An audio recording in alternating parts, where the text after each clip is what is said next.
this work has never been more difficult, and it doesn't even matter what your job is. The life is difficult right now, and I want to help people come to terms with strategies that make sense for them, that are authentic to their ways of being, and that honor their norms and values. Change the Real with Monique Velasquez. And Piper Kessler. For more than 20 years, we've worked in video production behind the scenes, helping mission-driven organizations and leaders. This podcast exists for leaders who know their stories matter and are ready to stop guessing and start using video strategically to further their mission. Not just fill a content calendar. Each month, we drop 2 types of episodes. One with Piper and I kicking it, sharing production insight from our own work, And another featuring real stories about using media to create change. and connection. This is Change the Real. Representation starts here. Hey, y'all. I'm Monique Velasquez. And I'm Piper Kessler. Today, I'm excited to introduce our guest, Danielle Marshall. Danielle is an equity strategist, executive coach, and host of Unpacked Culture Chronicles, a podcast exploring how curiosity can bridge cultural divides and bring people closer across differences. With more than 25 years in the nonprofit sector, spanning leadership, program development, and organizational strategy, Danielle has dedicated her career to challenging assumptions, shifting narratives, and fostering meaningful change. She's also a sought-after coach and facilitator. She partners with leaders to cultivate inclusive workspaces, deepen cross-cultural understanding, and design strategies that drive both equity and impact. Her work is grounded in the belief that transformation begins with conversation. But it's what happens next that truly, truly matters. When we replace judgment with curiosity, we don't just open the door to a dialogue, we lay the foundation for deeper understanding, stronger relationships, and meaningful action. Danielle, thanks for being with us on Change the Real. Thank you so much for having me. I do love a good intro, so I appreciated that. Well, one of the things that we always start with when we have a guest on is to ask the question of, even if this is a person that you've never actually met, if you could hand out your flowers today, who would you honor for shaping your entrepreneurial journey? In terms of entrepreneurship, that feels so difficult for me because I did not plan to become an entrepreneur. I had no desire whatsoever. I even believe in my 20s, I might have said never. And be careful what you say because the never seem to come back.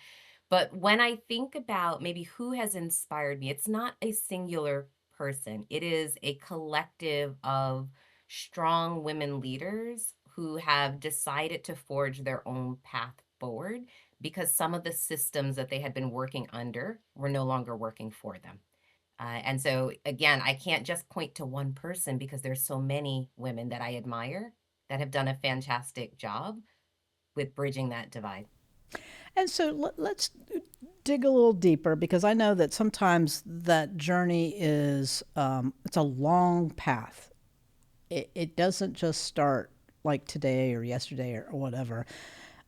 So in their journey in entrepreneurship, who is the person that you're really sort of digging the information that you're getting about entrepreneurship currently? Is there somebody specific that you're like reading or watching? I'm so sorry that I can't answer you with a straightforward answer here, but I collect information from everywhere. I have always prided myself on being someone who I'm a huge reader. Like I believe on book number 27 for the year already, and it spans a lot of. Some of it is business development, some of it is fictional or historical writing, and I sort of pull from everything. And so the same is true. I listen to a lot of podcasts and webinars, etc. But what I think may differentiate me and why it may be hard to just say, like, this is the person I look to, is one of the things that I really enjoy doing is hearing what people have to say in its entirety, but then discerning what actually works for you. There are many people I respect deeply, and yet all the ways that they move forward in life are not exactly the ways that are in tune with how both I want to move, or in some cases, our moral compass may point in different directions. And so, currently, what are some ideas that you're sort of kicking around? Because I have that same sort of collect information, synthesize it, and then just sort of apply it to what I'm currently, anticipating as business. But sometimes it's about a deeper journey within myself. So, what kind of ideas are you currently kicking around that's synthesizing for you? I'm Yeah. curious. So you see my sign on the wall, right? It says stay curious. That is a huge thread in what I do. I am both very curious as an individual myself, but it is something that in my coaching work and even organizational development that I am really trying to get people to latch onto. It seems somewhere along the lines we have stopped being curious about other people. And I think that is really challenging because it's both about the people, but it's ideas. It's about where even something as simple as, oh, we know that's a fact. I'm like, do we know that is a fact? How are you getting your information? Where are you getting your information from? And are you comparing it to anything else? And so I think curiosity is a huge thread for me right now, as is something that I have been talking about a lot frequently, which is the power of the pause. And as I say that, one of the things that I am just really noticing, we are living in a day and age where it is very, very complicated. A lot of people, whether they are entrepreneurs or working a W 2 job, feel like they are doing 2 to 3 jobs at any given moment. And when we find ourselves this level of busy, the first thing that goes out of the window is intentionality. How can we be intentional when we're just constantly doing, doing, doing? And so when I ask people to take a pause, it's to be very thoughtful about what is actually happening. So where are we coming from? Where are we today? And what do we ultimately want for our company, for ourselves, our families next? And I've gotten a lot of pushback on that too, because people constantly say, like, hey, Danielle, that's a great idea, but we don't have time for that. And to that, I would simply say, you don't have time not to. I find a lot of times there's some pushback there on that idea of like, well, I don't have time for that. I think that's a little bit speaks to a little bit of their discomfort of actually thinking about what it is they really want to have happen either for themselves or their business or their community, right? So interesting for the pause, and I love that idea. And it really does lead us into this next question, which is about your business, because it sounds like you're already practicing a little bit of what you're talking about with us about what your business is. What's at the heart of what you do? And tell us a little bit, what motivates you to show up as Danielle every day. It's so interesting that you asked that question today because I had to sit down the other day and really think about that deeply. Because this is the first time in my life where I feel like I have goals. I always have goals, but the goals felt a little fuzzy for me, right? Why do I keep getting up and doing the work that I do every day? I am someone who is deeply committed to social justice. I always have, I probably always will be. And when I look around the world today, there pretty much isn't a single issue area that is untouched right now. Um, there's such a deep need for people to dig in, to speak out, to be disruptors of the status quo, that I think that is what is fueling me. But when you ask about the business, my business is sort of divided in two halves. So, on one half, I am very much focused on the equity work, and that's organizational development. So, I am coming in, working with people who perhaps want to understand better how they relate to others from a cultural competence standpoint. So, I run some assessments. I will then also do workshops with individuals depending on what they need. It might be anything from, we're uncovering bias in the moment to we're trying to figure out communication strategies. Like maybe the team generally gets along well, but externally we are missing the mark when it comes to how we're communicating with the clients that we serve. And we want to make sure that we're inclusive as possible in that process. And then the other thing that I ultimately do is I am not someone who believes that the broad sweeping statements that we've used, whether it is, stop Asian hate, Black Lives Matter, all the things that we've come across in the last couple of years, that's lovely, but how are you demonstrating it? So I'm much more of the mindset that we want to operationalize these things into your business, not as an add-on, but in terms of if you look at your business plan, how are you being inclusive within that? How are you making sure that your decisions are equitable at the end of the day? And so that's a big piece of the work that I do when it comes to the organizational development. But where the coaching comes in, right? That is almost, it happened by happenstance, and it has become a great love for me because the coaching side of the business came when we started developing these action plans. And I will say this in a heartbeat, people intellectually understand a great many things, right? They can say, I see my name on the paper, this is Piper. I'm supposed to be responsible for this particular task by this date. I get what I'm supposed to do. Here's the deliverables. And then Piper's like, oh, but I have to talk to Monique and I'm not really sure that conversation's going to go well. And so what ended up happening is people kept coming back to me for coaching more and more. How do I move through this moment? There's tension, there's some polarization that exists within the organization, or we're not really sure how to get to the best decision. And so a lot of my coaching sort of stems from that, with the added lens that because I focus on culture, I'm not just listening to the systemic problem that we're dealing with. I'm listening to the norms and values that come with the people that are involved in this. Wow. I mean, it's, the building blocks of your business come from what's inside of you. And, I find it interesting that you've got this social justice component. How do you, how does that show up for you in your need to do the kind of work that you're doing? I don't think there's another job for me, right? Like it's so ingrained in who I am as a person. You asked about motivation. You don't have to motivate me to fight for justice. That's just who I am as a person. But also, I think where it additionally shows up is it's not just enough for me, the individual, to have this strong bone of social justice running through me. I want to help other people to build their own skill sets around this. So if they're questioning, can I enter this work? Or maybe I need to strengthen something that I already feel committed to. Those are the people that I most love working with.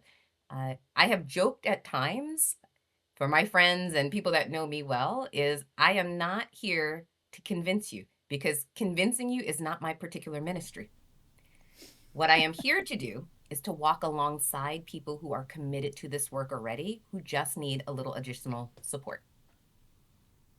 And so that's the thing that I find really fascinating about you, and maybe it's telling of myself, is that you have this patience, and it's the curiosity. It's the curiosity I think that is the key.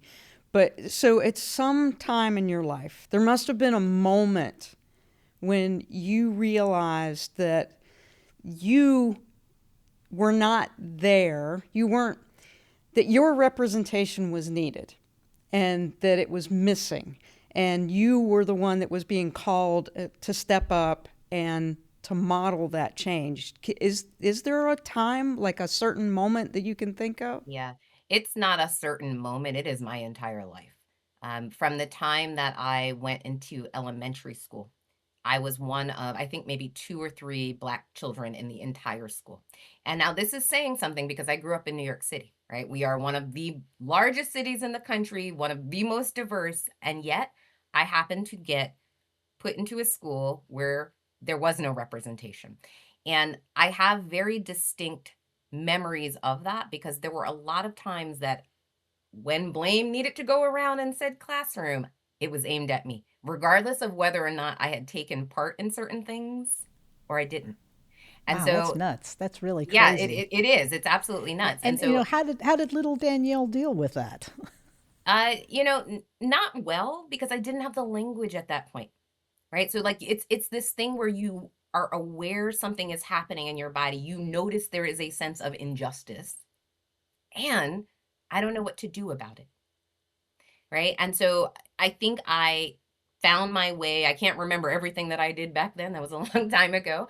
But I tried my best to communicate where I was involved, where I was not involved in things. I brought my mom in, and got her involved in conversations. She was also an educator, so sometimes that worked in my favor and sometimes that worked against me. But the thing is, I was mostly relying on my ability to communicate at that time. But you just have to think about this. If you're 8 or you're 10 years old, you can't compete with an adult who's 30, 40, who's the head of the classroom, who is the principal in the school. They're going to outthink you at every level because you're just not developed in that way.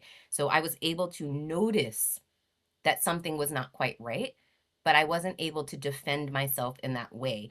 And as I look back on it, I'm like, why did I have to defend anyway? Right? It's these narratives and assumptions other adults brought into the room that colored my experience. And that's interesting. I had growing up, we moved around a lot. We were a military family. And so I did find myself being, you know, one of, my brother and I went to the same school. He was a few years older than I was. And so there are these experiences that make you go, hey, people aren't being treated the same. It's not equitable. It's not something that is just assumed everybody's at the same place. And it's an interesting thing growing up, and even as children, we're taught, okay, everybody's equal and blah blah blah, But we see constantly that there are places where it's not equal. That some names are being brought up more when something has gone awry, or there's something that's been derailed, or plans have gone, askew. And we see that as children, we're like, well, okay, we're subtly learning something here. And so I find it interesting that those moments, our lives are probably filled with those moments as people, women of color, right? And so I find it interesting that you have this self awareness and this reflection now as an adult, maybe in your early teens, that helped you push into this career in equity. I do think that that colors my experience, but I also think it is about the individual because there are many people who grew up very similarly to how I did.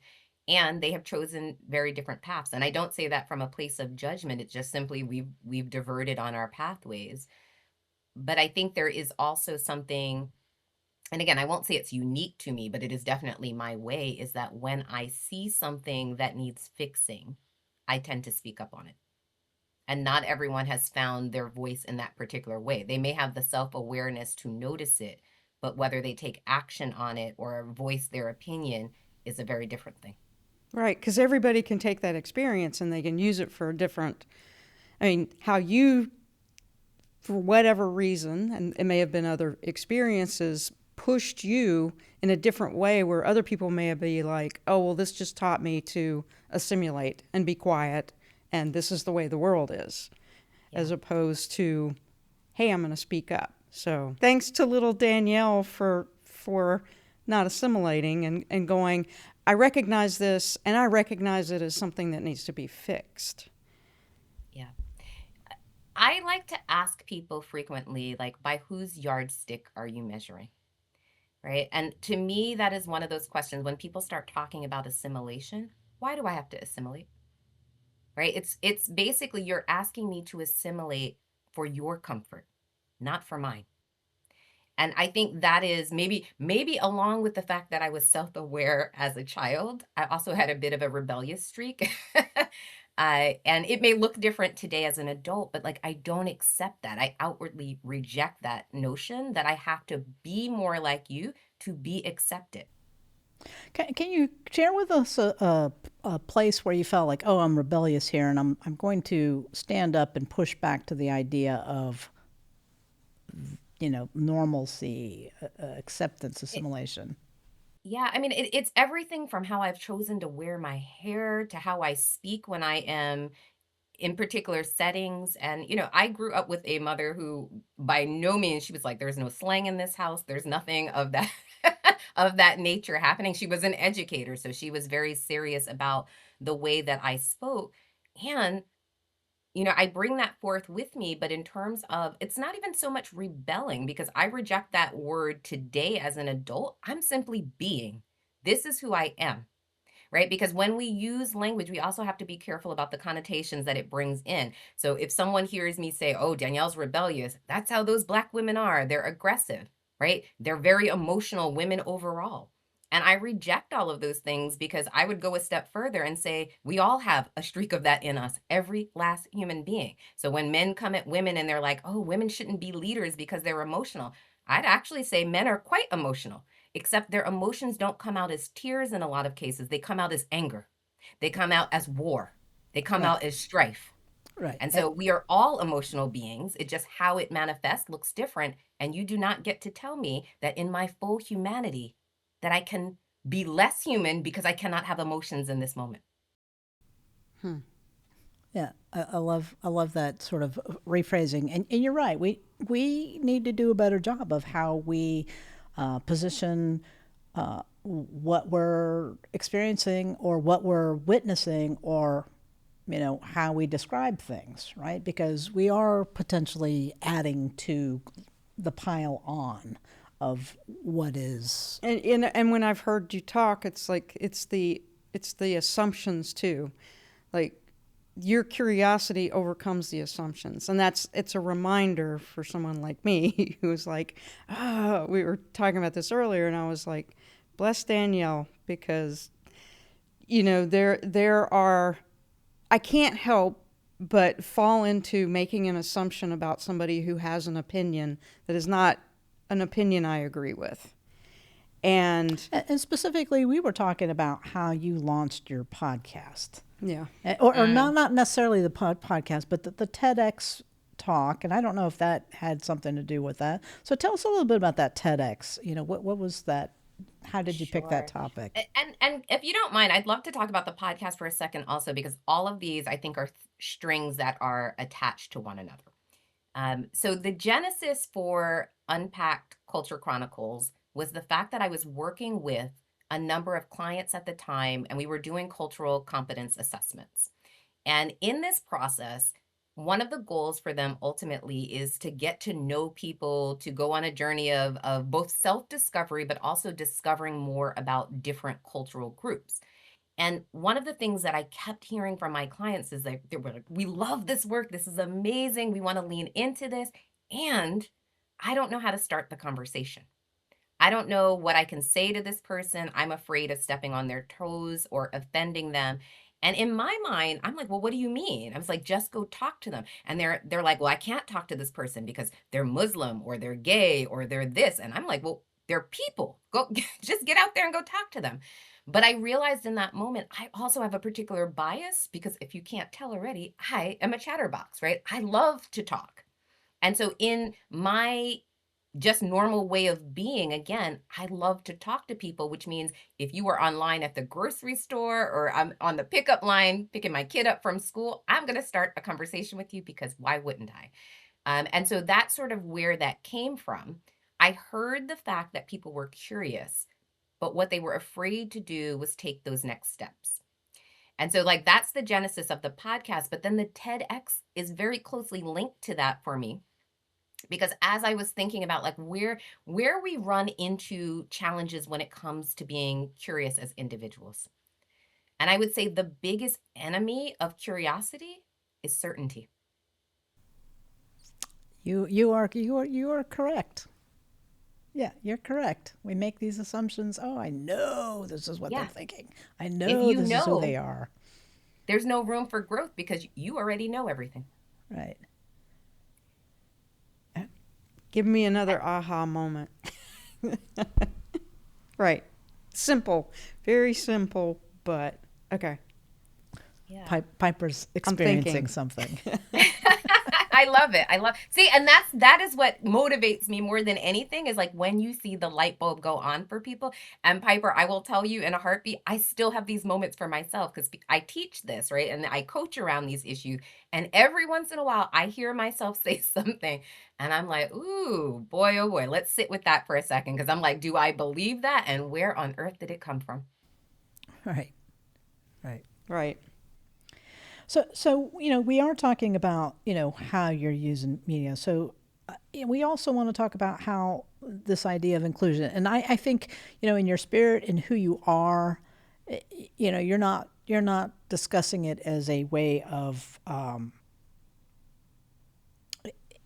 inclusion is more of like, hey, we're all humans sort of approach. But I mean, part of it is too the way you grew up, who you are really does matter.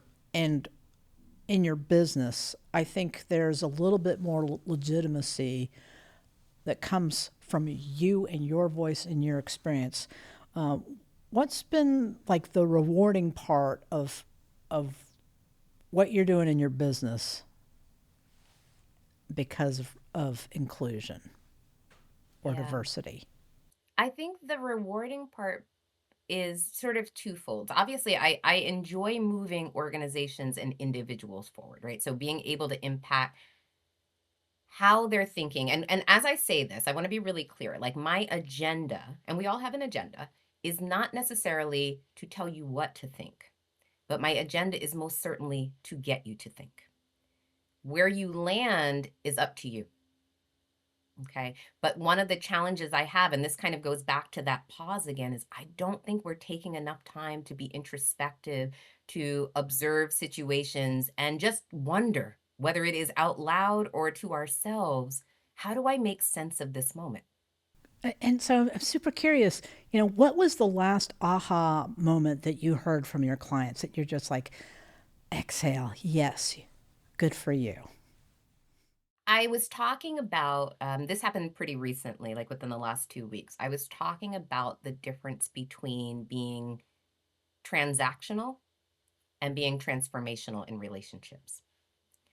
So Okay. much of our society is built around like, I provide this product for you, you pay me for this, like we go about our separate ways. And it happens even when cash is not exchanged, right? Like, I'm going to come on your podcast and then you're going to come on my podcast and we're going to exchange in that way. That feels so transactional to me. Right. Transformation means we get to be in relationship together, in right relationship, and lead to a much deeper impact because we are in said relationship together, because it's not about this one off moment in which we have done some business together or made some connection. It's about this greater impact that we can have in the world. And so as I was explaining this idea to the client, I could see them like literally, because we were on Zoom and it's their eyes are ping ponging back and forth, and I could tell that they were thinking um, deeply about this. And the person said at the end, they said, yeah, I feel like because of capitalism, I have been taught only to be transactional. And I really have to go home and think about what this means if I want to transform the relationships, the impact that I'm having within communities. Interesting. Yeah, because even like when you say that simple thing of pause, it's like I'm going to be analyzing this for the rest of the day, but there is a thing about work, and every once in a while when letting in or pausing, it's like even saying the word pause, it's like, well, from a business perspective, it's like, no, I can't afford the time, I can't afford. And that as a human being in society, it's like, well, you're asking me to take a vacation, but really the pause is, yeah, I mean, it's so simple. Let's It's just connect in the pause. taking that moment of I'm with this person in a maybe in a business setting or whatever, but it's always has to be transactional. It's like it has to be. There's a reason we're here, and like to even I'm just getting to the thing of like sometimes just that moment of a person turning and just going in a business setting going, hey, how are you doing today? Instead of it being like what you're supposed to say, that's what you're supposed to say. It's like, oh my God, you're Trying to being connect. authentic with me right now. You Trying to actually connect. want to know. And it's like, is that appropriate? Right? Yeah. I actually have commented on that before, is that we say things at times that are so rote, you don't even mean it. I'm walking the dog down the street. Hey, I see my neighbor. How you doing? I don't really care how he's doing in that moment. And so like I am guilty of this also, but in those moments where I am trying to transform something into a bigger, again, relationship impact, etc., your answers actually matter to me. And when I think back on my personal, my experiences, some of the moments where I know someone was listening, I know that our relationship is elevating, is when they can tell me, something that they remember from our last conversation. Oh, I heard your daughter's going off to college. Did she select a school just yet? How's that new business venture that you planned on launching? Like, how's that going for you? These are moments that demonstrate to me not only authenticity, but that you genuinely care. We encounter a great many people in our lives, and especially as entrepreneurs. I talk to literally like hundreds of people within a month. So to remember those level of details about people, like that speaks volumes. It does. It does. It totally does. Because, again, it's that pause. It's that pause and that relational exchange or the exchange. And the honest curiosity. And I'm the going to go honest. back to the other word of curious. It's like no, I'm being an honest, curious person and asking because I am curious. And it's like reminding to be a human. Yes. And so let's pivot a little bit too about like your podcast. I love that you're using media. Explain how you're using other media because you consume a lot, but where else are you showing up in media? Uh, this is something I've been working on. I am a little camera shy, is what I would say. As much of a talker as I am, I don't necessarily like to be on center stage all the time. But what I have been doing is I pushed myself beyond any hesitation that I had. So the podcast went from originally in season one, it was only audio.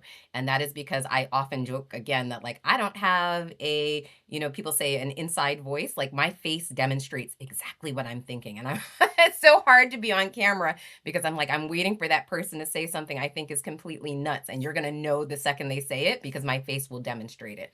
But I did take the leap because I think this is also authentic. If I feel something and you see it on my face, that's still who I am, right? We That's can talk exactly. about it, but it's real. Exactly.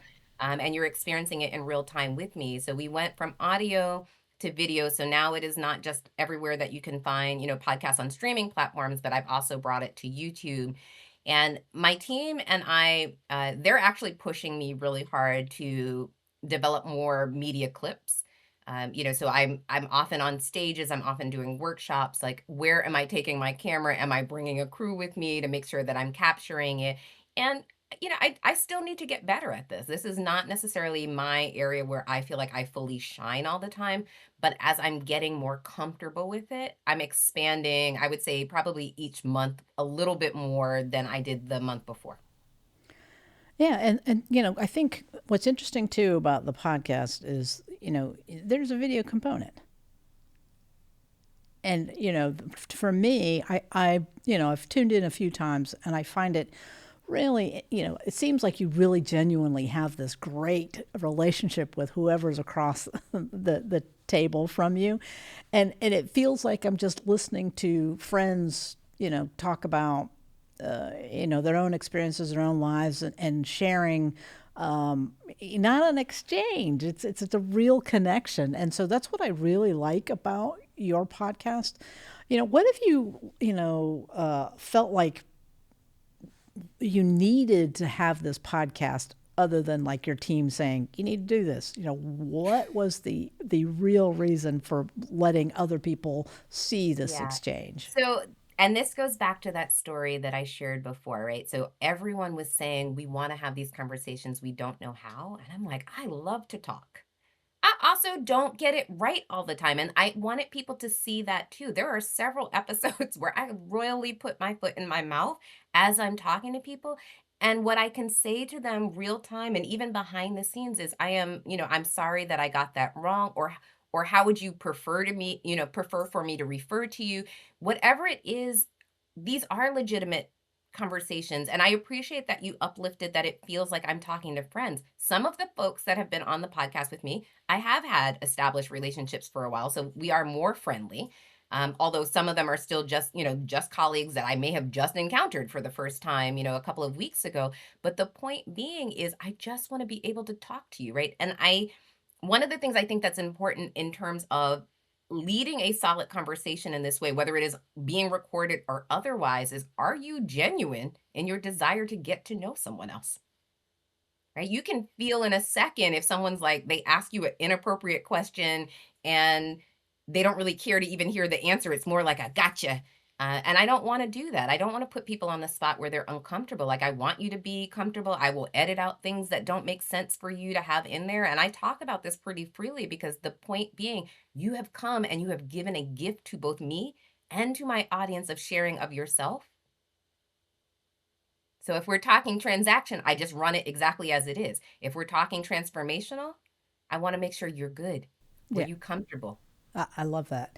And I think about the fact that you're having these conversations in this honest, authentic way because you want to model something, and I also want to shout out the fact that there's probably other people doing it, but I find it interesting that as a black professional that you're out there doing this, and it has a different tone for me. It has a different place for curiosity for me. And it helps me lean into your own curiosity as you're having these conversations outside of, you my comfort zone, right? I might be talking about something I might not feel comfortable bringing up, but modeling that. So I really appreciate that. How do you think it rings for other audience? What's been some of the feedback you've gotten? People have been enjoying it. Similar to what you said, folks say often that it feels like I'm just sitting around the kitchen table. And to me, that is one of the best compliments that I can ever get. When I think about a podcaster that I watch on YouTube, she never has guests. It's just her, and she invites you in. She's like, "Welcome over to my house. Get yourself some tea. There's some fresh pie I just baked on on the table." And it has it. You know that she is storytelling in this moment, but it is the environment that she's creating. And to me, when I think about culture work, tying this back into my job, I want to create these moments. We curate them. Anyone can do this if we again are intentional. What do you want the outcome to be? I want my guests to feel comfortable. Excellent. And I feel like you've achieved that. And so, do you see this podcast running for a while yet? Have you exhausted your list yet? Well, I'll give you sort of breaking news because I am finishing up season 2 right now. We've already recorded it, so our final episodes will be airing shortly.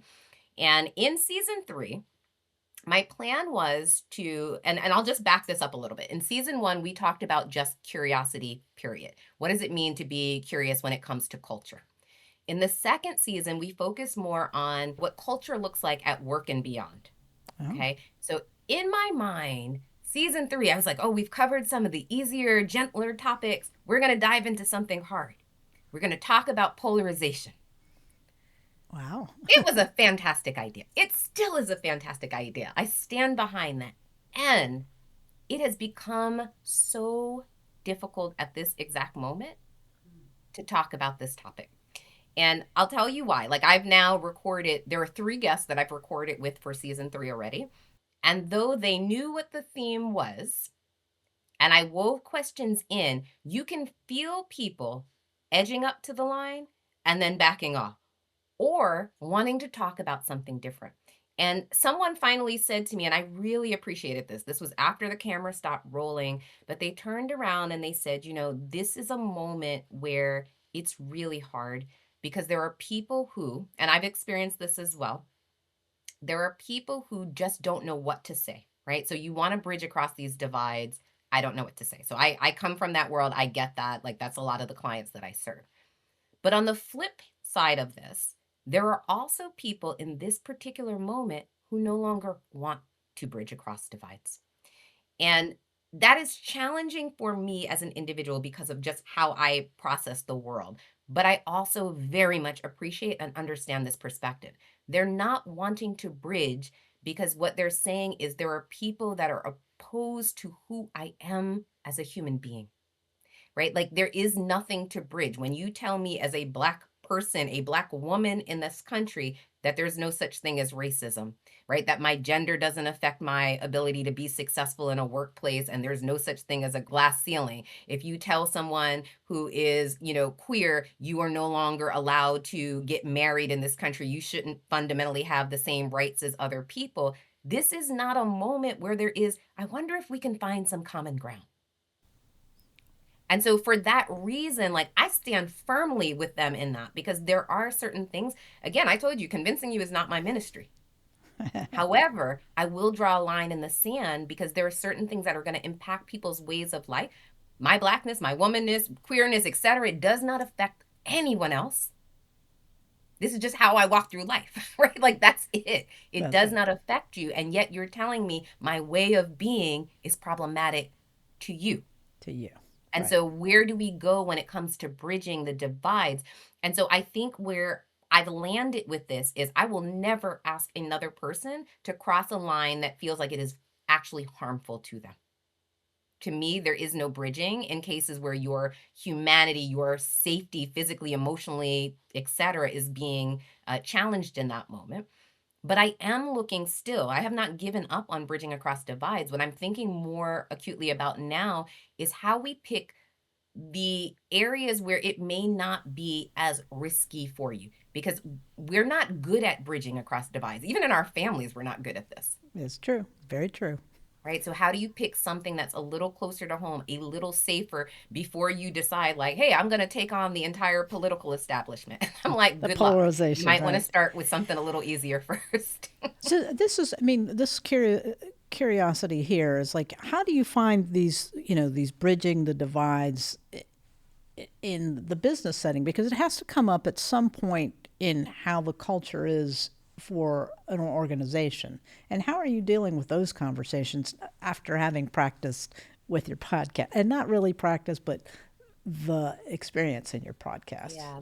It comes up in a lot of different ways. There is, even if I'm stepping back from the big C of culture, which we think about, like, so if we're talking about like race, ethnicity, those types of things, even in an organization, I see upstairs, downstairs phenomenon happening all the time. That is a subculture because what that means is, you have the people who are deemed the professionals within an organization versus those that are in support positions, right?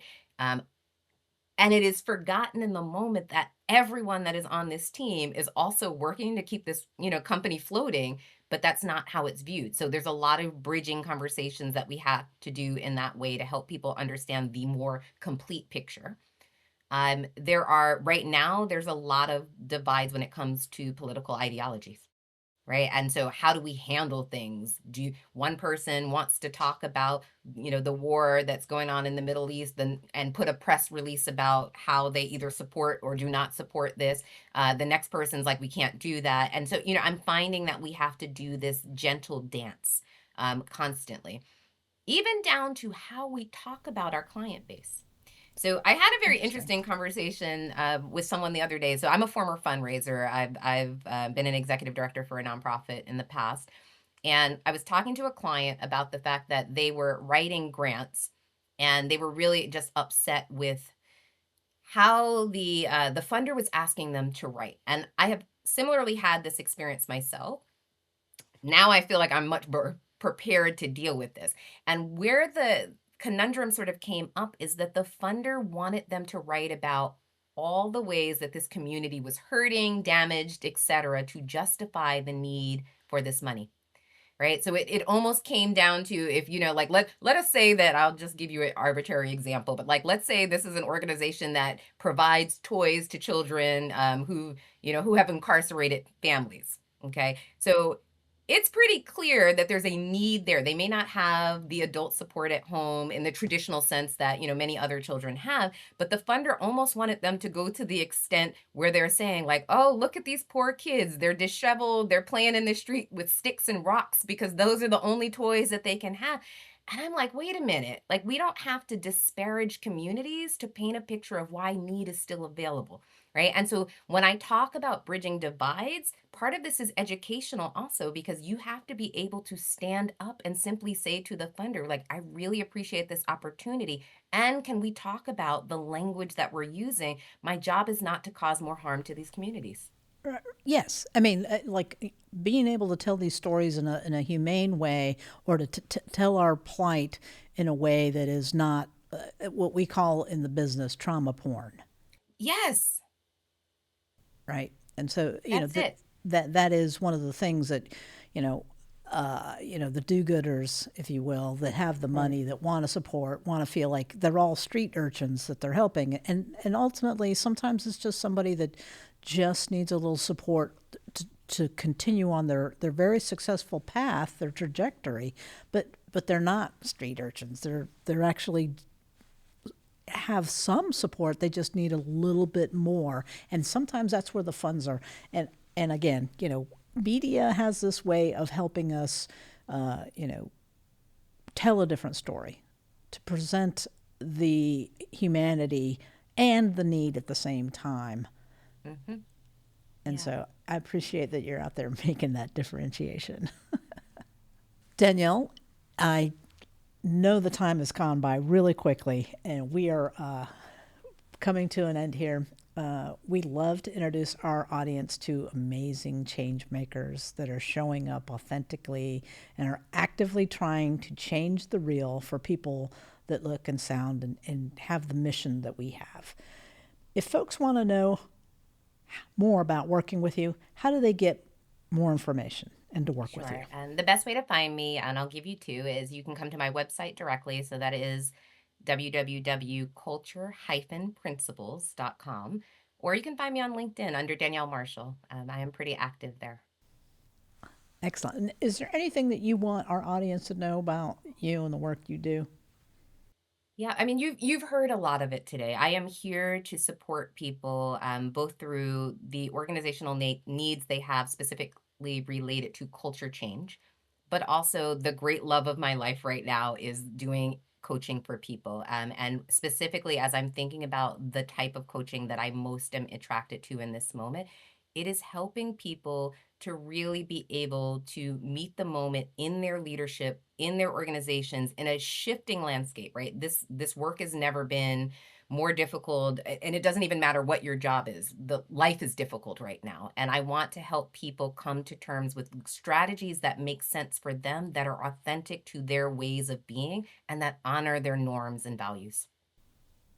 Beautiful. And I want to say, if you ever get an opportunity you should work with Danielle. Absolutely. And also listen to Danielle speaking and all, because you will have an aha moment, because her talking about bias, and yes, the thing that you said earlier where, you don't want to have to explain yourself to a person who has already shown that they don't even know that you should exist or be in the room. It's like being able to, for me, when I listen to you, for having that moment of going, you know what, I'm going to cross this gap. I'm going to actually show curiosity, and I'm going to find out why this person is feeling so different than how I'm feeling in this moment. And I mean, that is, it's a simple little thing. And I know that Danielle is really good at giving you those little moments of helping you get past those things to be a human in society, especially in what we're all going through right now. And I want to say thank you, because that was a big thing for me. Yes. So thank you, Thank Danielle. you for that.